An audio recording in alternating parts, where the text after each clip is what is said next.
تم جانتے ہو اس ملک کے سب سے بڑے صوفی حضرت خواجہ معین الدین چشتی رحمۃ اللہ علیہ کی جرأت کو، ان کی بہادری اور بے نیازی کو تم نے تاریخ نہیں پڑھی؟ آؤ ہم تم کو تاریخ پڑھائے۔ تم بھول گئے وہ واقعہ، تم کو شاید پڑھنے کو نہیں ملا۔ تم نے مسخ شدہ تاریخ پڑھی ہے اگر پڑھی ہے تو، ورنہ ہو سکتا ہے کہ چائے بیچنے کے زمانے میں پڑھنے کی فرصت ہی نہ ملے ہو۔ ہمیں ہمدردی ہے، اور اگر علم کی کمی ہے تو علم کو دور کرنے کے لیے ہم بیٹھے ہوئے ہیں خانقاہ میں۔ ہم سبق پڑھائیں گے تاریخ کا، ہم بتائیں گے حضرت خواجہ معین الدین چشتی کی تاریخ۔ بھول گئے وہ واقعہ جب ایک غریب شخص کی نوکری دلانے کے لیے حضرت خواجہ معین الدین چشتی رحمۃ اللہ علیہ نے پرتھوی راج چوہان کو، راجپوت راجا اور بادشاہ پرتھوی راج چوہان کو ایک سفارشی خط لکھا تھا۔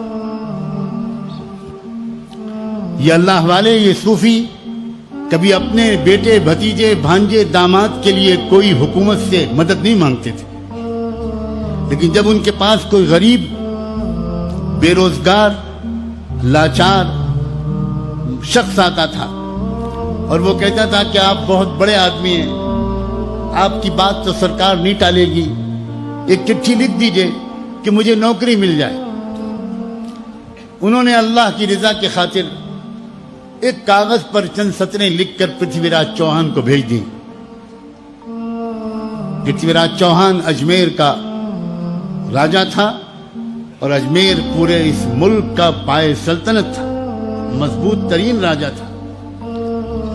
پرتھوی راج چوہان کے ہاتھ میں وہ پرچہ جب پہنچا تو اس نے اس پرچے کو پڑھا، اور پڑھ کر غصے میں آنکھ بگولا ہو گیا اور کہنے لگا کہ یہ کون ہے فقیر، یہ ہے کون جس کی ہمت ہوئی کہ وہ مجھے خط لکھ رہا ہے؟ یہ ہے کون جس کی یہ ہمت ہوئی؟ قاصد نے کہا کہ سرکار، کوئی درویش ہے جس کے پاس سینکڑوں ہزاروں لوگ رہتے ہیں، اور وہ اجمیر کے باہر آ کر پڑاؤ ڈال کر پڑا ہے،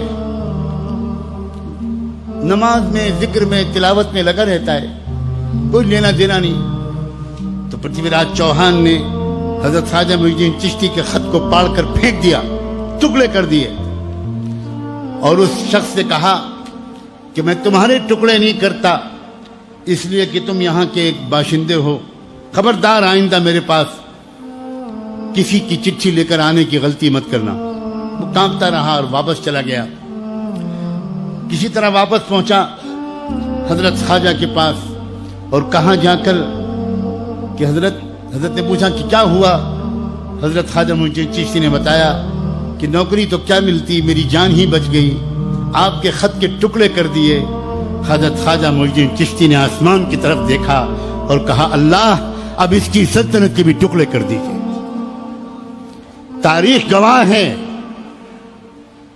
اے صوفیت کا نام لینے والے، پڑھو، تاریخ گواہ ہے کہ اس کے بعد کیا ہوا۔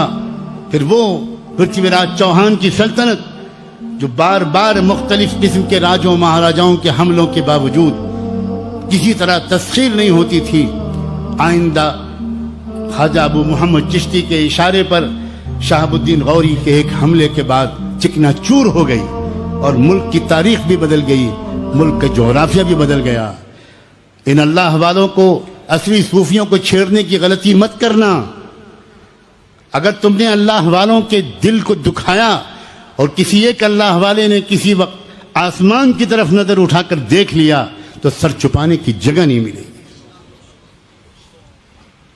نہ پوچھ ان خرقہ پوشوں کی، ارادت ہو تو دیکھ ان کو، نہ پوچھ ان خرقہ پوشوں کی، ارادت ہو تو دیکھ ان کو، ید بیضا چھپائے بیٹھے ہیں اپنی آستینوں میں۔